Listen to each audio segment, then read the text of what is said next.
Back to a brand new video of the targeted individual program, talking about experience.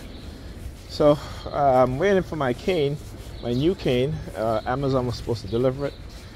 Hasn't showed up as yet. So anyway, Pam walked in the house. Of course, you know, NY Predators Department began using their sirens. Then she tells me that Ethan, she called me to let me know he had his phone taken away in school because he was, what he did, made a video mocking some kid, and the kid pushed him and he got into a fight. So it isn't the first time that they've taken his phone from him. And I keep telling him he's supposed to be handing in your phone. But of course, not, you know, so that happened because, you know, his mother don't listen, so he don't listen. All right? So I'm taking his computer down. I'm taking his PC down. And, you know, he's going to be without his PC for the rest of the school term.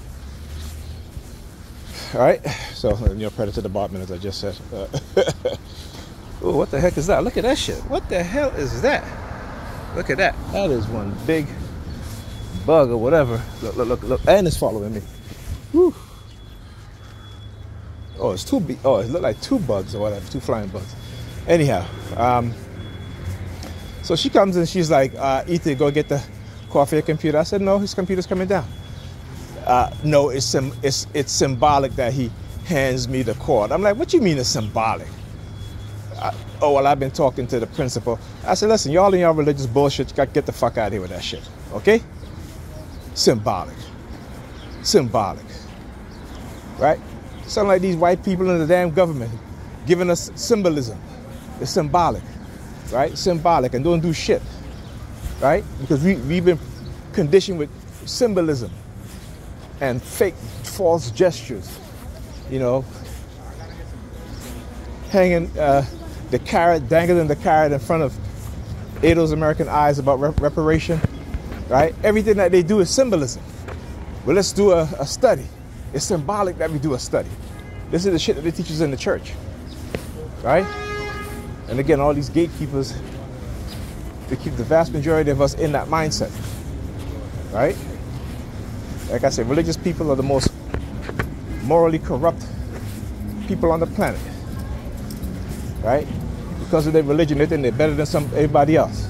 Because of their position, they think they're better than everybody else. So when you look at what they're doing, and look at the black community, look at black people as a whole, we're going down, backwards, right? Because it's symbolic. Jesus Christ is symbolic for them, and they're suffering. Well, you know, I'm suffering, but it's nothing to what Jesus went through, right? So again, that's how they get them to accept they're suffering. Okay? You know what I'm saying? White people only got to believe that they're suffering and believe that their rights are being taken away. And they're taking up arms and they're marching on the Capitol. Right? Ready to overthrow some shit. What we as black people doing? Symbolism. You know? I mean, this shit is so hilarious. It's a damn shame. I said, nope, his computer's coming down. Well, I said, no, she doesn't want his computer to come down because, again, when she wants to go out and he's home with his sister by himself, by themselves, right, he's going to be bored because he has no computer. So she wants to be able to take it from him, the cord, and then give it back to him or when she wants to go out, right? That's the symbolic shit that she wants to do. Okay, his computer's coming down, period. No computer. Get on his tablet, get on his laptop. No desktop, no PC.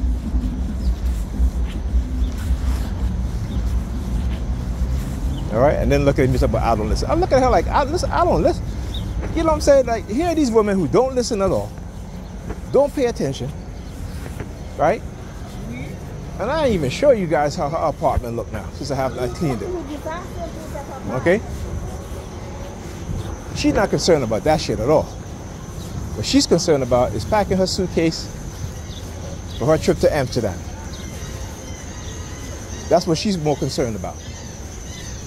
All right? And you see, she don't want me to go up to the school because, again, she'll know I have it out. I'm gonna say, listen, I understand he made the video, but the kid had no right to push him. And that's the problem, right? That is the problem, right? Our kids are so emotional that the first thing we do, the first thing they do, if they're teased, I said, listen, I told my son all the time, words don't hurt. And if you start bullying people, then that's the problem for me. That's the problem for me, right? And the reason why they're manipulating him to do those things is because, you know, again, they don't want me to be right, right? And black men, they don't want us to be right when it comes to the women. Remember, the churches are heavily vested in telling black women bullshit because that is where they get their money from. It's the black women in the churches. Okay? So as black men, they don't want us raising our children with discipline, with structure, because that's not what the white supremacists want. They want them to be raised by the mothers who's going to be ignoring them, so they become very emotional. And instead of thinking and being logical and critical in their mindset, they are believers. Right? And remember, as men, we're physically strong. So when you have overly emotional men who are believers, that's a recipe for disaster. And that's exactly what the white supremacists have done to black men in America. Talk to you guys in the next video.